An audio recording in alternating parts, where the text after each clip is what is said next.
Hello everyone, मैं मिथुन सिंह स्वागत करता हूं आप सभी का। आशा करता हूं आप सभी बहुत अच्छे होंगे।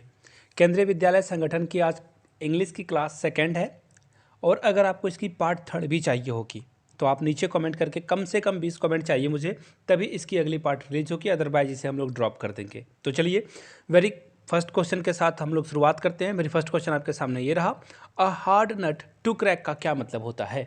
तो देखिए, a hard nut to crack का मतलब क्या होता है। इसके लिए सबसे पहले एक फ़ोटो आप यहाँ से देख लो। ये फ़ोटो में आपको जो है सारी बातें समझ में आ जाएगी। ऐसा काम या कोई ऐसा टास्क हो जिसे करना थोड़ा सा मुश्किल हो, एक्चुअली थोड़ा नहीं बहुत ज़्यादा डिफिकल्ट हो। तो देखिए चारों ऑप्शन में से कौन सा ऑप्शन आपके साथ मैच कर रहा है आपके आंसर के साथ। हाईली एग्जरेटेड यानी कि बहुत बढ़ा चढ़ा कर की बोली जाने वाली बातें या की जाने वाली बातें, बिल्कुल नहीं। अ करेजियस मैन यानी कि बहुत ही साहसी व्यक्ति, ये भी नहीं होगा। टू डू माउंटेनिंग यानी कि पहाड़ पे चढ़ना, बिल्कुल नहीं। मैंने क्या बताया था, a hard nut to crack का मतलब होता है बहुत डिफिकल्ट काम, यानी कि a difficult problem to solve, यानी कि ऐसा काम जिसे सॉल्व करना थोड़ा सा मुश्किल हो। ऑप्शन बी आपका क्या होगा, एब्सोल्युटली राइट हो जाएगा। आगे बढ़े उससे पहले अगर आपको अगले वीडियो में आपको अपनी फ़ोटो देखनी है तो नीचे कमेंट करके ना ये आपको 2 ईडियम के मतलब बताना है। मैंने यहाँ से आपके सामने स्क्रीन पे लगा दिया है।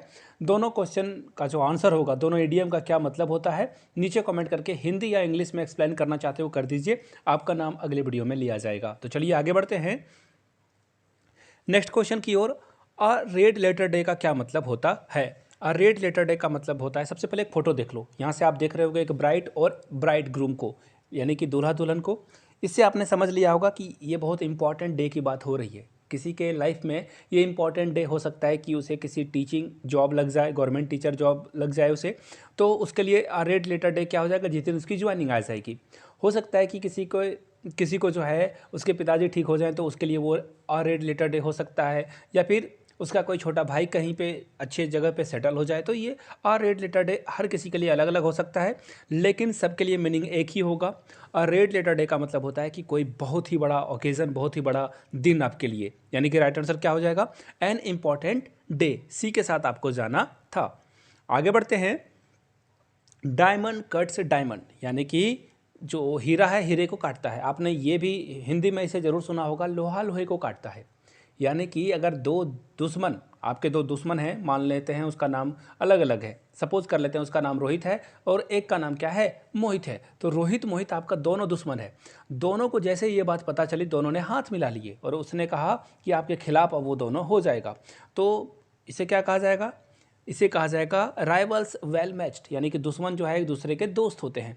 आपने मूवी वगैरह में ये डायलॉग सुना होगा कि दुश्मन के दुश्मन दोस्त होते हैं। ए इसका राइट आंसर हो जाएगा। चलिए आगे बढ़ते हैं। वन एंड ऑल का क्या मतलब होता है। देखिए वन एंड ऑल का मतलब क्या होता है, नीचे कमेंट करके आप लोगों को बताना है। ये क्वेश्चन मैं इतना इजी है कि मैं इसे आंसर नहीं करना चाहता हूँ। नीचे कमेंट करके आप लोगों के लिए ये क्वेश्चन मैंने छोड़ा, नीचे कमेंट करके आप जरूर लिखिएगा वन एंड ऑल, उसके बाद आप इसका आंसर जरूर कर दीजिएगा। बहुत ईजी क्वेश्चन है, 4 ऑप्शन में से कोई एक आंसर इसका सही होगा। चलिए आगे बढ़ते हैं। फॉल फ्लैट का क्या मतलब होता है। देखिए फॉल फ्लैट का मतलब होता है कोई ऐसा काम जो कि सही जगह पे लैंड नहीं करे। सपोज कर लो कि आपको आपके माँ या पिताजी ने कहा कि जाके कुछ अंडे खरीद के ले आओ, एग्स खरीद के ले आओ मार्केट से, और आप अंडा खरीदने के लिए जाते हो और अंडा ले भी आते हो आप, लेकिन जब माँ अंडे को देखती है या पिताजी अंडे को देखते हैं तो आप देखते हैं कि सारे अंडे टूटे हुए हैं। तो आपने वो काम जो किया वो क्या हुआ, फॉल फ्लैट हो गया, वो वर्क जो है फॉल फ्लैट हो गया। ऐसे एक और एग्जांपल लेकर मैं समझा देता हूँ। स्टैंड अप कॉमेडियन को आपने देखा होगा, यूट्यूब पे बहुत सारे वीडियोस आप देखते होंगे। स्टैंड अप कॉमेडी जो खड़े होकर जो है जोक वगैरह चुटकुले वगैरह सुनाते हैं। अगर उनका कोई जोक है वो आपको समझ में नहीं आया, ठीक है, जो उन्होंने चुटकुले सुनाए आपको वो समझ में नहीं आया आपको, तो इसका मतलब हो गया कि वो जो जोक है वो है फॉल फ्लैट हो गया आपके लिए, यानी कि टू डू समथिंग रॉन्ग, यानी कि वो आपके लिए सही काम नहीं किया, यानी कि 20 का क्या होगा, करेक्ट आंसर हो जाएगा। चलिए आगे बढ़ते हैं। टू क्रॉस स्वर्ड्स, यहाँ से एक फोटो देख लो, यहाँ से आपको दिख रहा होगा, कुछ कुछ आइडिया लग रहा होगा। टू क्रॉस स्वर्ड का मतलब हो जाता है टू कीप काम, नहीं, शांति बनाए रखना नहीं। टू टॉक नॉनसेंस, यानी कि बेकार की बातें करना। टू गिव अ चैलेंज, यानी कि किसी को चैलेंज यानी कि चुनौती देना, बिल्कुल नहीं। इसका मतलब होता है टू फाइट, यानी कि टू क्रॉस वर्ड का मतलब क्या हो जाएगा, तलवारें खिंच जाएगी, जंग शुरू हो जाएगा, यानी कि टू फाइट इसका राइट आंसर होगा। चलिए आगे बढ़ते हैं। टू ग्रीस वंस पाम, यानी कि देखो to grease one's palm, grease लगाने के बाद क्या हो जाता है, हाथ चिकना हो जाता है। तो ये क्या हो जाएगा, कुछ ही यूजलेस काम को करना, बिल्कुल नहीं। मैकेनिकल वर्क को करना, बिल्कुल नहीं। फ्लैटरी यानी कि चापलूसी। तो देखिए टू ग्रीस वंस पाम का मतलब होता है किसी को घूस देना, ब्राइब देना। ब्राइब का मतलब होता है घूस देना, यानी कि इसका राइट आंसर क्या हो जाएगा, ऑप्शन नंबर ए। आगे बढ़ते हैं, to throw down the globe. Throw down the globe का क्या मतलब होता है, गिव अप कर देना, चैलेंज देना। टू हिट हार्ड यानी कि किसी को बहुत जोर से मुक्का मार देना। To start for a destination यानी कि किसी जगह जाने के लिए तैयारी करना। देखिए to throw down the globe का मतलब होता है आप किसी को चैलेंज करते हो। यहाँ से एक फोटो देख लो, आई डेयर यू, मैं आपको चैलेंज करता हूँ कि आप ये काम कर कर दिखाओ। इसका मतलब हो गया टू थ्रो डाउन का ग्लोब का मतलब हो गया कि किसी को आप चैलेंज करते हो। चलिए आगे बढ़ते हैं, to show the white feather. To show the white feather का क्या मतलब होता है, एक फोटो देख लो। यहाँ पे एक बच्चा है, बच्चा इसे क्या बोलोगे आप, ये 18-19 ईयर्स का हो चुका है और एक छोटे से चूहे से ये डर रहा है। इसका मतलब क्या हुआ, बड़ा तो हो गया ये, लेकिन ये हरकतें कैसा कर रहा है, डरपोकों वाली हरकतें कर रहा है। यानी कि ये कैसा इंसान है, ये कवाडिस है। देखिए कवाड को बोला जाता है, आप लोगों ने जो है पहले पढ़ा होगा एक वर्ड टिबिट। टिबिट का मतलब होता है डरपोक, है ना। और कवाड का मतलब होता है कायर। लगभग दोनों एक ही जैसे वर्ड हैं।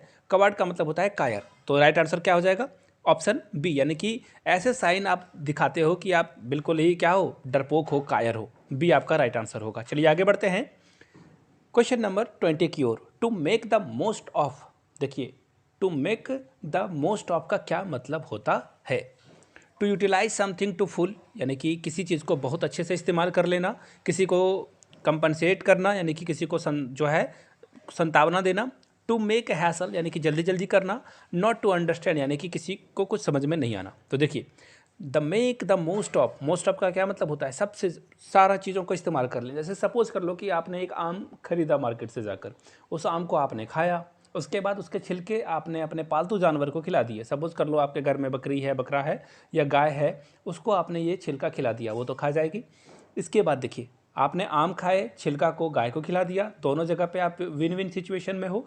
थर्डली गुठली को आपने जो है ज़मीन के नीचे दबा दिया और वहाँ से एक पेड़ निकल गया, यानी कि आम के आम गुठलियों के दाम, हिंदी में आपने पढ़ा होगा।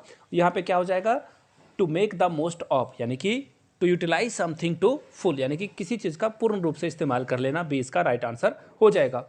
और जाते जाते आपको बता दूं 99 में आप मेरे प्रीवियस ईयर क्वेश्चन पेपर वाले जो भी क्वेश्चंस हैं वो ले सकते हो।